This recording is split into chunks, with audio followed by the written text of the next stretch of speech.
Amazon's Rings of Power has no way of making its budget back. Not now, not in future seasons, if it keeps up the way that it has been. So what can they do? Cancel it? Maybe. That'd be pretty smart, but I don't think they want to admit defeat.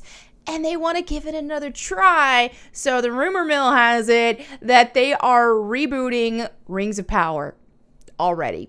Okay, let's dive into today's video. This comes to us from Bounding Into Comics, and they said, new rumor claims Prime Video to completely reboot The Lord of the Rings, The Rings of Power, after creatively bankrupt first season. This is hilarious.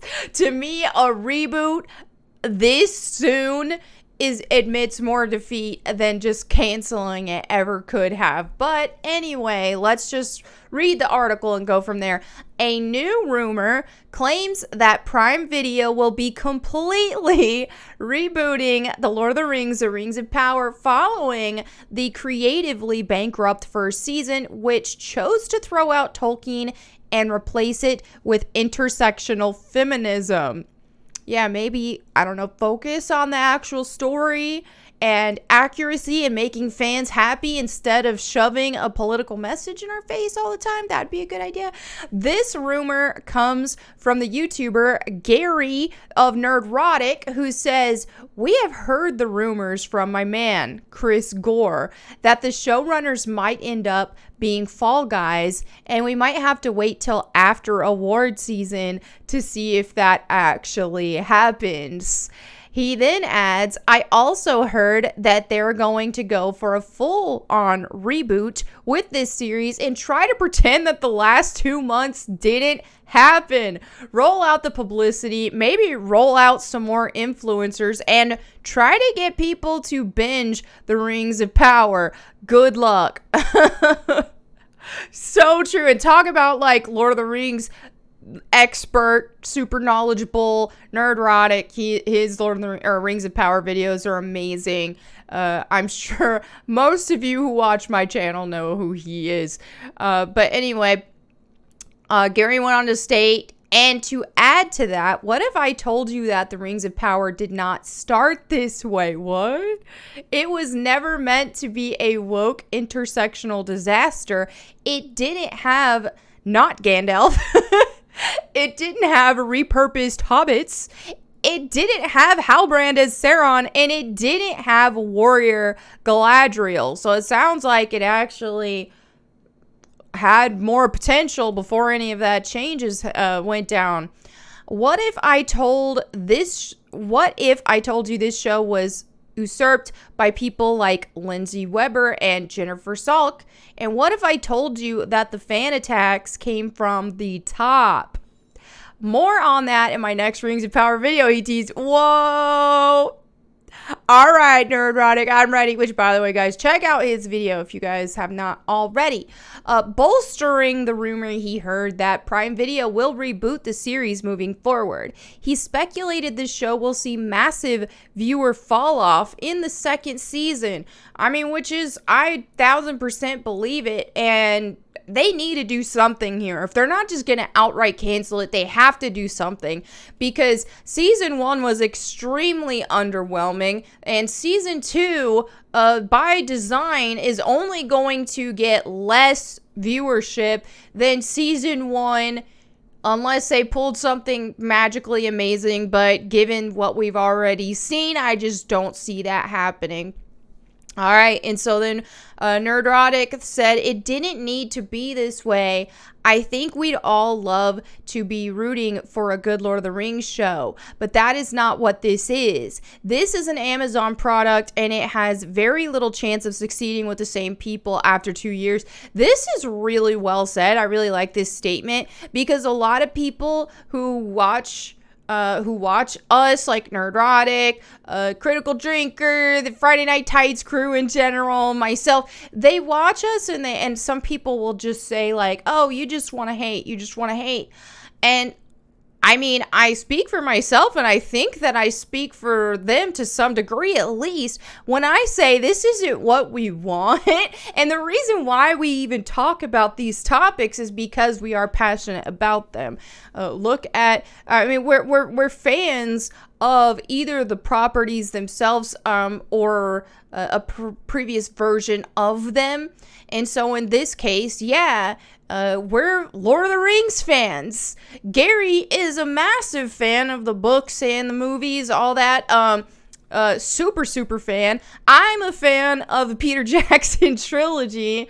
And yeah, that's one reason why I like to talk about this, and why when we see something that we do really like being butchered like this is why we like to speak out on it, because we're just not going to take that sitting down. And this goes for fans of all kinds of things, and it's one reason why you see me talk about Tomb Raider all the time as well, and why I criticize so much the new direction, and a lot of people just want to write me off as a hater when it's like, do you not see my statues, my life-size Lara statue here, my statues here? I've been playing for over 2 decades. Like, I mean, it's been, 26 years now since Tomb Raider dropped. That's a long time.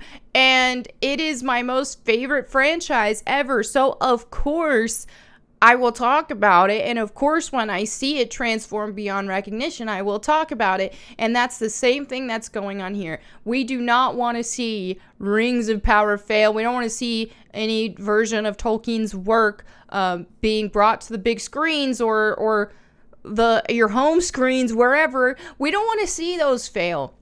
We'd love nothing more than for Rings of Power to have been an amazing piece of entertainment that actually honored Tolkien's work. But that's just not where we're at. And whenever we see people disrespecting the source material like this, then we need to be able to speak out. So let's go ahead and continue. I'm guessing you're going to lose half of your audience in the first episode of season 2, and it's just going to go down from there, he speculated. I'm guessing you're going to end up a lot like Westworld, which just so happened to be another bad reboot product that just got canceled, except the big difference is Westworld had a good first season. Ooh, you might have a chance if you just had a normal bad show and didn't attack the fans, but you did, and now you're going to suffer the consequences of the perfect failure, because that's what this is. The one thing Amazon did right was everything wrong. He concluded. This is so based. Watch his video, you guys. But this is what we're seeing constantly in video games, TV shows, movies, so on and so forth, is they're taking properties that we love and then they are blaming fans when it doesn't perform well. They're blaming fans for the criticisms when, just look at the Sonic movies. They're a good example of actually listen to the fans. Obviously, you still need some sort of creative liberties and so on and so forth, but make your fans happy if you want, or make the fans of the property you are creating a continuation or whatever it may be of. Make the fans happy and you'll be good to go. Here we go. Nerdrotic's claim of rebooting the series moving forward echoes what Film Threat founder and industry insider Chris Gore said during an appearance on Midnight's Edge this morning, where Gore stated, "I heard from someone who has a connection at Amazon that if you want to know that effectively they're going to be retooling, and that JD Payne and Patrick McKay are more than likely, they're not going to be publicly fired, but their role will be reduced." So I did make a video on that as well.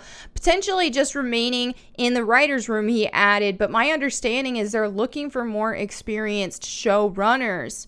He then claimed they're well aware of the problems. They're sort of like publicity, what they say and what they're actually doing behind the scenes. And what they're doing behind the scenes is they're freaking out that this was more of a failure than could have been anticipated. I think, one, the quality of the show is the number one thing, he opined. The fact that it's like, why am I still watching this? This is sleep-inducing. The second thing is the total rejection from fans. I can't believe that there has to be very few people that remain that still like it. And thirdly, the direct competition from House of the Dragon, he concluded, the strategically them announcing that they would have it come out at the same time, and even like precede and post-seed, so to speak. So House of the Dragon started earlier, and House of the Dragon is ending later. And this just goes to show is that it's the quality, man. The quality, the entertainment factor, that's what really matters here. And you can have something that has a bigger fan base, which Tolkien's work, not to say that House of the Dragon doesn't have a big fan base with the, it's Game of Thrones stuff and all that, but still, I mean, Tolkien, come on. So you can't just rely on that, especially when you disregard your fans, you make fun of the fans, and you upset them, then yeah. This is what happens. So, following Gore's claims, a source contacting Bounding Into Comics informed us that Prime Video plans on keeping Payne and McKay this season because they want Emmy Awards. Oh. The source added, sidelining them would spike any consideration in all categories. Like I said in a recent video talking about She-Hulk actually getting nominated for a People's Choice Award, which is just, I believe it was a People's Choice Award, which is just ridiculous. We're really hurting for good entertainment right now if shows like She-Hulk and Rings of Power actually can get nominations.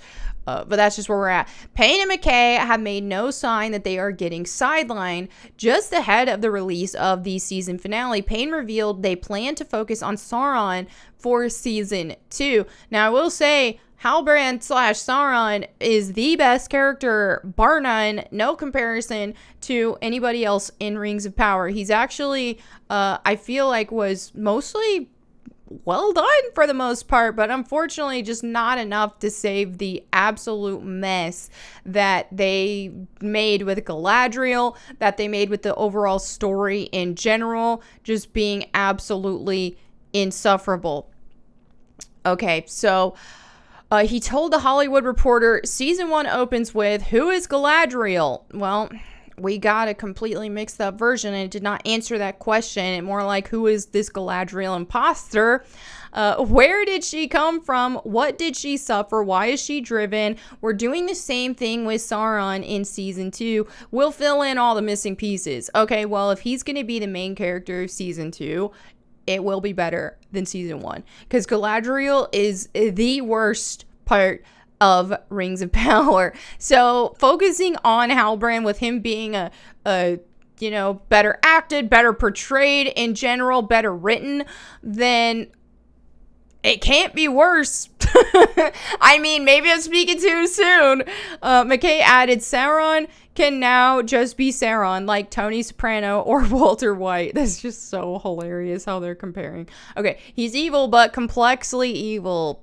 Okay.